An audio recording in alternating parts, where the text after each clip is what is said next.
You know, Montana was always at the top of the list. It's not known as a waterfowl state. You don't know really what to expect.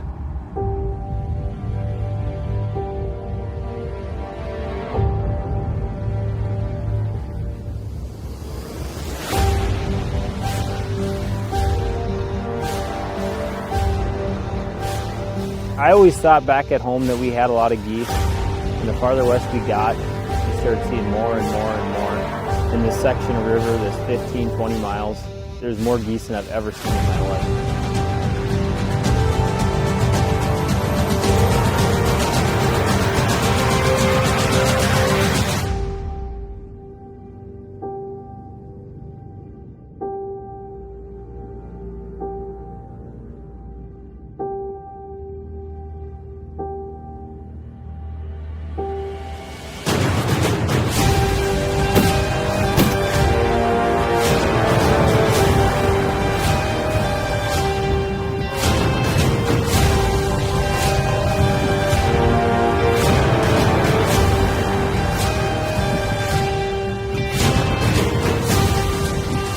We went completely unconventional and we turned to face the beet field with the wind in our face. Everything that you know about waterfowl hunting says that there's no way that that's going to work.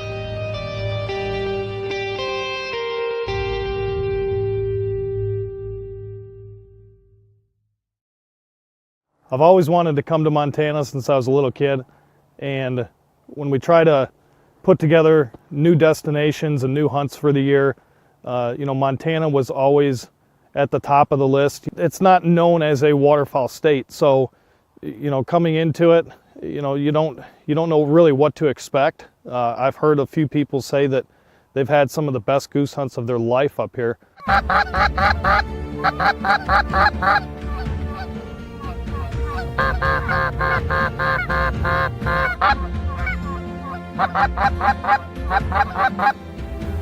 Kill him, kill him.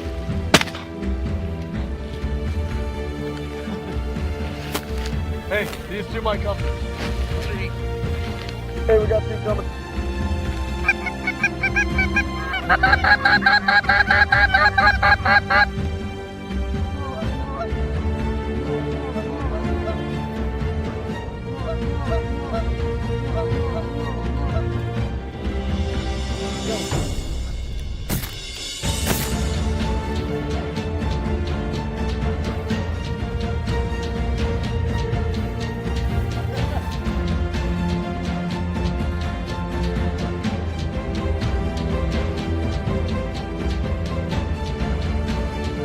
I'm Connor Brown and I'm a resident of Montana on Hardcore Decoys Pro staff.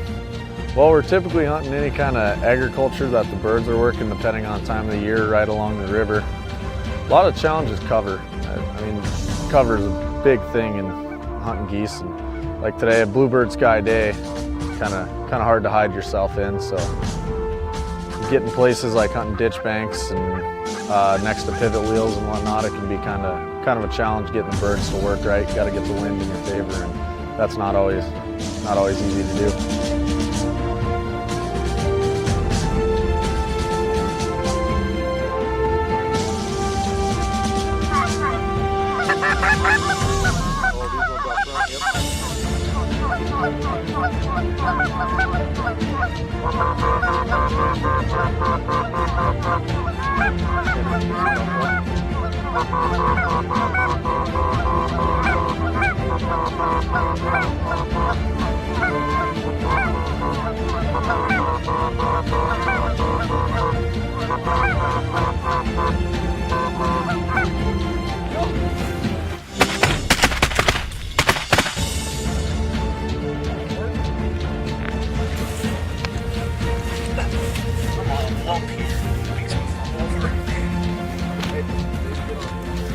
The little cover caused it hard for us to hide.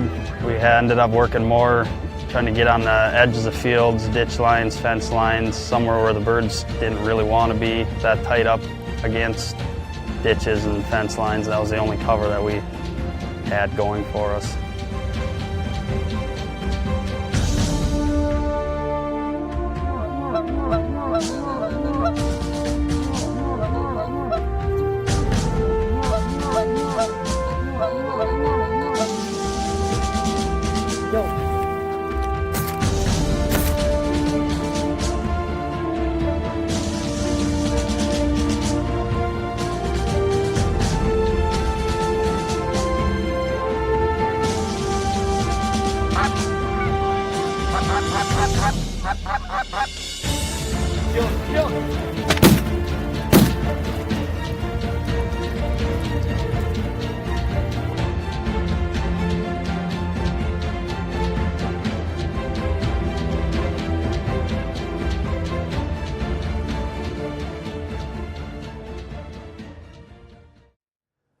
That second day, with just a little bit of a skiff of snow on the ground, we stopped at the grocery store, picked up the fake snow that you can get in a can to try to better conceal ourselves on this little tiny strip of weeds that had a road behind us.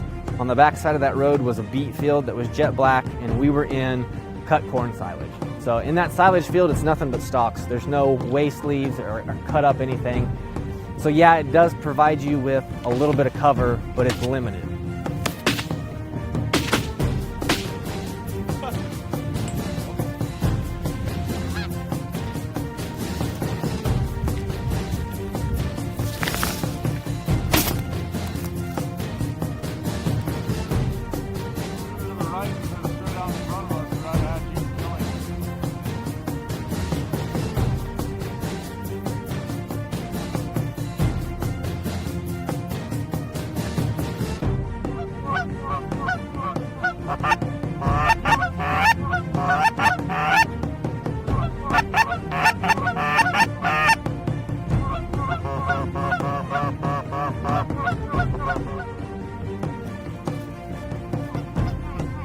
Birds were coming up off the river, they'd lock up a mile out, and they would sail straight over the top of us and dart into that beet field.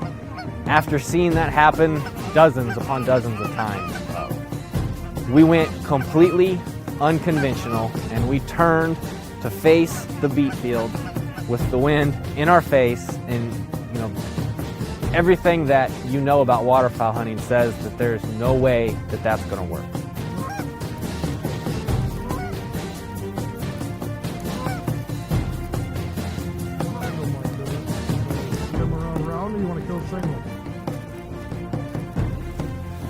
With no wind, blue skies, you have to do some things that typically are unconventional. Normally you don't want birds in the field that you're in. You don't want competition in the field. You don't want those birds in the field to pull other birds away from your spread out to them. But in situations like this, there were so many geese in the area, it worked out very well to have groups of live birds out in different areas of the field. Geese would get down lower, they didn't have any wind to push them down. They're coming in high. When they see different groups in the field and they can come down lower and start taking a look, making swings around the field, different areas, that's when we really started to have success. As long as we could keep birds in the field, then we did well. But when you try to pull flocks in that are up high to the edge of a field, it's near impossible.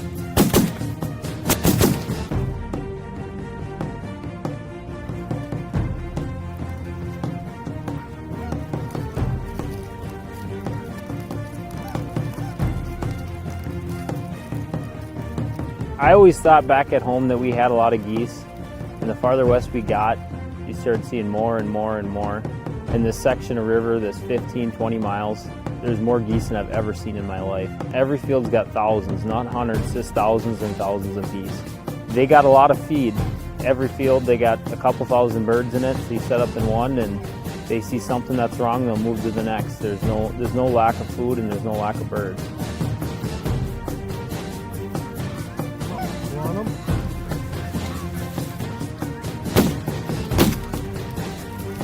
Montana was everything I thought it would be and more. I can't wait to get back out here someday and check out the rest of the state. It's absolutely gorgeous from the Badlands, and they call it the Big Sky State, and they're really not kidding. That for whatever reason, the sky just seems to go forever out here. And it's beautiful. It's an awesome place. I can't wait to get back. That first morning, we attempted to hide with that limited amount of cover in that cut hay field. We had a little bit of success, not a lot, and I'm going to wait for the train to go by.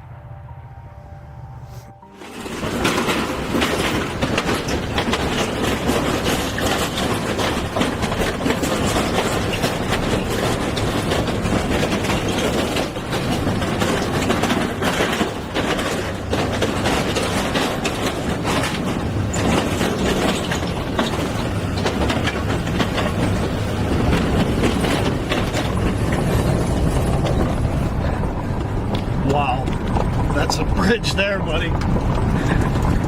Glad they laid some new tread down for us before we got here.